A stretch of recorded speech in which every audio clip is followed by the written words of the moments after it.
Naks! Sa mga turista. Sorry!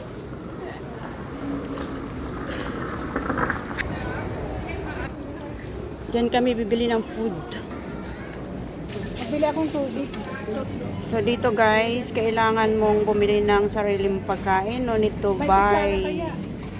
Kutsara. or no need to go to the restaurant dahil mahal. Dalawa lang to. So kailangan natin bumili ng food at iinitin At yung dito. isa ko, ito. Isa lang to. Isa Yan ang food namin.